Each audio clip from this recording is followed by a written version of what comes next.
So there's reports and claims of a possible food shortage situation that is approaching as a result of the fertilizer shortage. American farmers recently warned about coming food shortages. They're not going to be able to grow enough food this year because of an off-the-charts fertilizer shortage. That means you need to stockpile emergency food if you don't have some. Right now, you can save $150 off a 3-month emergency food kit from My Patriot Supply. They're the nation's largest preparedness company, proudly offering Ready Hour brand products. This kit provides breakfast, lunches, dinners, drinks, snacks, totaling over 2,000 calories a day. You can get yours by going to preparewithgary.com and get your $150 savings on their 3-month emergency food kit. You will not regret it. You guys are all aware of the reasoning behind the fertilizer shortage. You know, this is almost self-inflicted. You know, this was created, however, you know, whatever side of the story you want to believe, whatever, but ultimately this was created. The, you know, sanctions stopped the supply, plain and simple.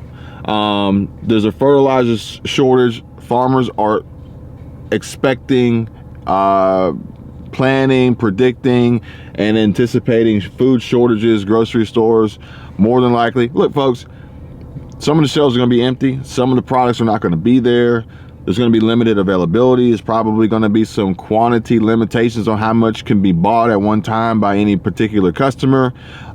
With that being said, if we, you know, these products that we see some shortages of and some increased demand with limited supply, expect the prices to go up. Expect higher prices, you know, inflation. It won't be considered inflation because food prices don't fall into the CPI report, but hey, tomato, tomato, all right? The simple fact of the matter is that now is the time to prepare. Buy as much as you can. Don't overbuy, don't hoard. Buy as much as you can. Prepare yourself and your family. Stock up, prepare. It's gonna cost money. I mean, look, you're gonna buy the food anyway. It's gonna cost you more now to get it because you're buying it ahead of time.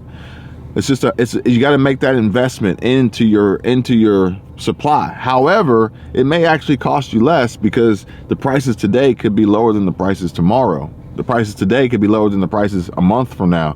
The prices today could be lower than the prices a year from now. So, similar to investing in stocks, my preferred strategy is dollar cost averaging. And, you know, over time, you're going to take advantage of the market. You're not buying at the top. You're not buying at the bottom. If you consistently buy, you're going to end up averaging out while maintaining the ability to see growth in the returns in your portfolio and in your investments. Now, that, when it comes to food, creates a little bit of a problem because most Americans, a large portion, over 50% of Americans, are already questionably at risk of not being able to afford food, let alone the higher prices of food and higher price hikes and and inflation. But when you add on to that, hey, buy more now in advance, well, budgets and income and expenses do not typically allow for that to happen because jobs are cutting back, companies are laying off, employers are making less money. Not all, some. Expenses are continuously going up, making the hours you work and the money that you earn and the paychecks you receive less valuable. This inflation of prices, but the deflation of the purchasing power and the value of the dollar, which we've spoken about in previous videos, is having an effect and an impact on people's ability to buy food and groceries, with this fertilizer shortage creating food shortages and scarcities and food insecurities for 2023.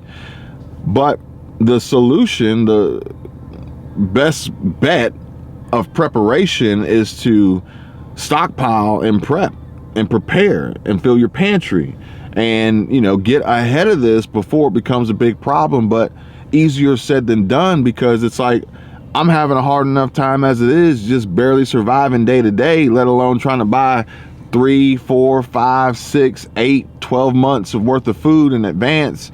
I don't have the financial means of doing it. Perhaps maybe I could finance it, charge it on a credit card or something like that, but my credit card's already maxed out. I've maxed my credit card out for the holidays, you know, and then the interest payments, I wouldn't be able to afford to make the minimum payments.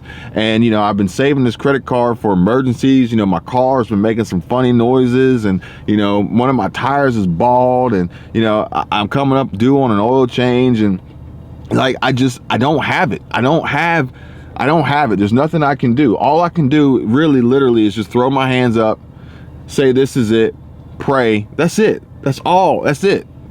You're not the only one. You're not the only one.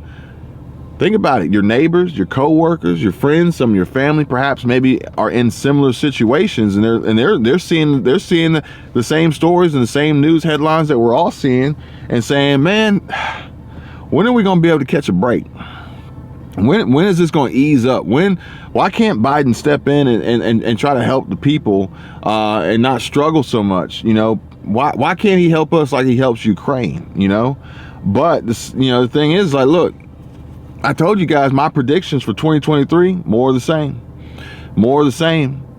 So if 2022, if you're ending 2022 in a hole, if you're ending 2022 in a financially insecure and unstable situation, if you're ending 2022 making less money, if you're ending 2022 upside down in your budget, where you spend more than you make, you're leveraging credit cards, you're increasing your debt, or perhaps maybe you don't even have a budget, you have no clue about how much money you make and or how much you spend, you have no savings, no investment, no investment prospects on the horizon, no form of additional income just to insulate and protect yourself from a job loss, or possibly see some cash flow producing assets that can provide some additional income streams for you.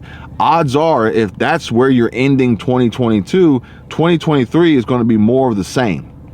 More of the pain and the stress and the anxiety and the restless nights and the unpaid bills and the past due notices and the eviction warnings and the repossession phone calls and, you know, the NSF, insufficient charges on bank accounts, and, you know, just a slew, just, you know, a combo, a 1-2, you know, combo right hook to the gut of your bank account. 2023 is going to be more of the same. If you're ending 2022 in this situation, 2023 is just going to be more of the same. More of the same higher prices, more of the same food shortages and insecurities, more of the same higher interest rates, more of the same push by Jerome Powell and the Fed to, you know, soften the economy, shrink the economy. He's after the services. He's already said he's after services. He wants services to come down. So if you're in a service-based industry, your income is going to be affected. He's looking to eliminate over almost 2 million jobs. Almost 2 million jobs as he raises the unemployment rate by several percentage points. And this fictitious, you know, imaginary fairy tale goal of 2% year-over-year inflation that he's already warned. Businesses will feel pain. Families will feel pain. This is that pain, folks. That pain, that rumble in your tummy, in your gut, the hunger, the growls. That's the pain that he was talking about. That's going to be further like multiplied and amplified with this now, you know, these fertilizer shortage that's going to create this food insecurity and food shortages that's going to ultimately wipe out and empty shelves, drive up the prices as limited supply and with increased demand pushes these companies, these grocery stores, these chains, these supermarkets, these Walmarts, the Targets, the Krogers, the Whole Foods, the Publix, wherever you shop, Aldi, Lidl, they're going to drive their prices up because they got to make the money where they can, when they can, while a large portion of the U.S. population, the U.S. American people, folks living in this country, some of which are not necessarily technically American people, but it's going to affect a lot of people. some of them may not be as affected. Some of these folks, they've devised a plan. You know, they actually make more money than others because the tax situation and the work that they do and the means of which they live, and you know how they actually manage their money. Like some of these folks are really smart and intelligent when it comes to like working and increasing their income, and budgeting and spending. You got to think about it, like some of these folks, these immigrants that come over, they work really hard, and then they all share a residence at a low price point. So most of the affordable housing options are taken up by some of these folks working out here in the world that aren't necessarily seeing a lot of their checks go towards taxes, but they've figured out a way to bring in multiple streams of income into the household because everybody's working towards the same goal. And then odds are, you know, they'll send most of that money back home. And they're not out here spending. They're not out here actually stimulating the economy. And they actually kind of got like a little system figured out for their financial planning, folks. You know, odds are food shortages could potentially affect them. Maybe not so much as others, but at the end of the day, folks are saying that a fertilizer shortage is going to push to a possible food shortage and food insecurity situation for 2023. And the steps that people can take now to prepare for these warning signs would be to buy up some meals and some food that can be stored dry and has long shelf life and things like that. And it takes money to do that folks just don't have at a time where the economy is struggling. We are in a recession, no matter what anybody says.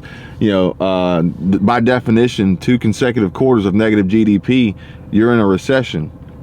And there's really no signs of it getting better as a whole for everybody anytime soon, with predictions that we're going to see this carry into 2024.